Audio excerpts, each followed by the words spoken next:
Hi there, I'm Ron Gula, president of Gula Tech Adventures, and we're here today with the founder and CEO of Department 13, Jonathan Hunter. Jonathan, how are you? I'm doing very well, Ron. Thank you very much for having me. Jonathan, we're really excited to have you share some information about your past and Department 13. Could you give us a little bit of your history of how you came to be the CEO and founder of Department 13? Absolutely. So I'm a former U.S. Army EOD officer. I've done 4 deployments to Afghanistan, 1 to Bosnia.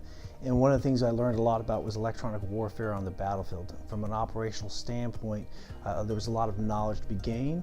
And I met a couple gentlemen named Roby Sin, the CTO, and Steve Still, the CSO. And I had these discussions about how you could affect radios in that operational environment, i.e. Iraq or Afghanistan. And they had this interesting concepts that I've never heard anyone discuss, and that's actually taking over the communication of the radio. So we took that idea, that premise, we started the company Department 13 in 2010, all around that premise that you can actually affect the behavior of the radio itself. We got some work from DARPA, the Department of Army Research Project Agency, some work from OSD, which is the Office of Secretary of Defense, all around affecting radio protocols, right? Then we did talk to the FBI regarding some of this research we had been doing. They were very interested. They bought us a lot of coffee for about 2 years. We had discussions on and off. There'd be a bombing in Africa. They'd say, John, let's go have some coffee, and we'd go have coffee with them. And then eventually what happened was, unfortunately, the Boston bombing happened, and everything we had been telling the FBI as far as trends to be looking out for came to fruition.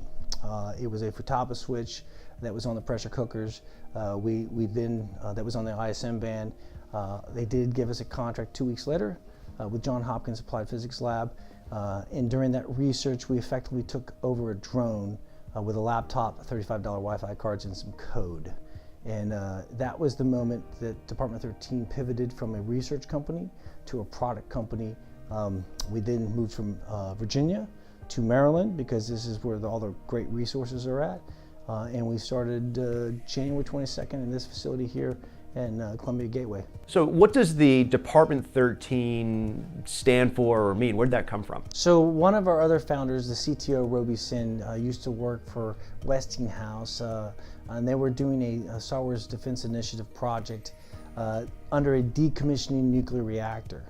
And the project was somewhat sensitive and classified, and in order to fund it, they had different project schemes or departments or secretarial pools or janitorial pools, and he was the budget controller with the spreadsheet, and he was reading down on the spreadsheet, and there was Department 1 through 52, and there was Department 13, and so that's where we got the name from.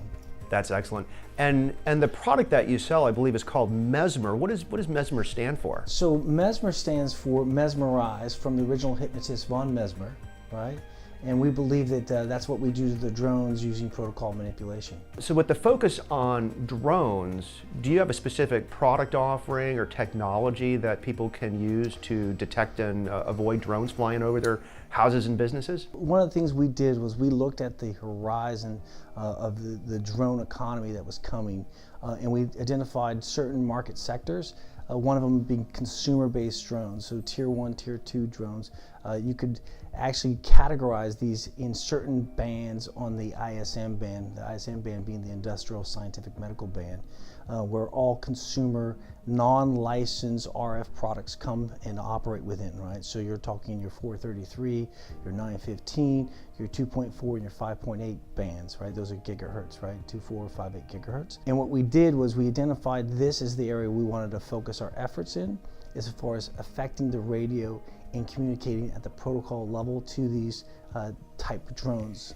It allowed us to isolate our efforts and develop a software-based capability that can be ported to other hardware systems.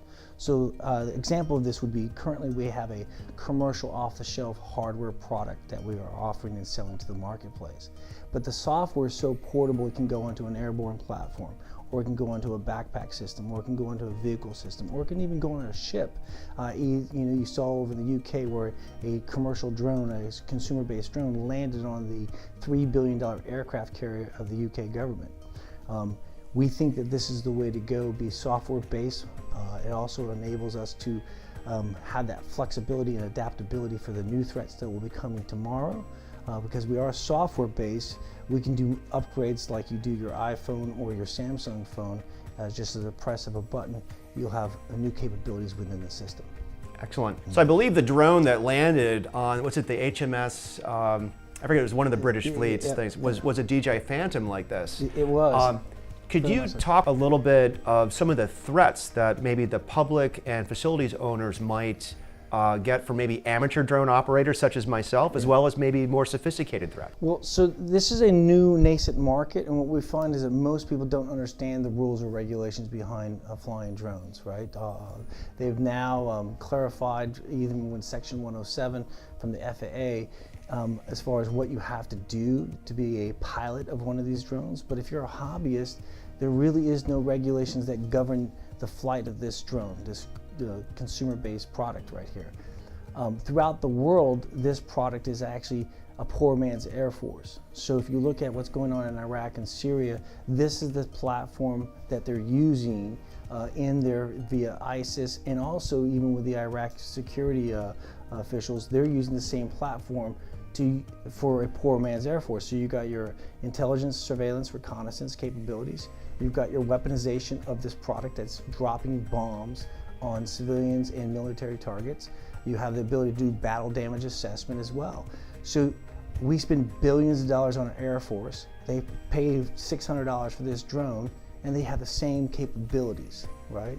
We believe that this is a product that's going to inundate our society.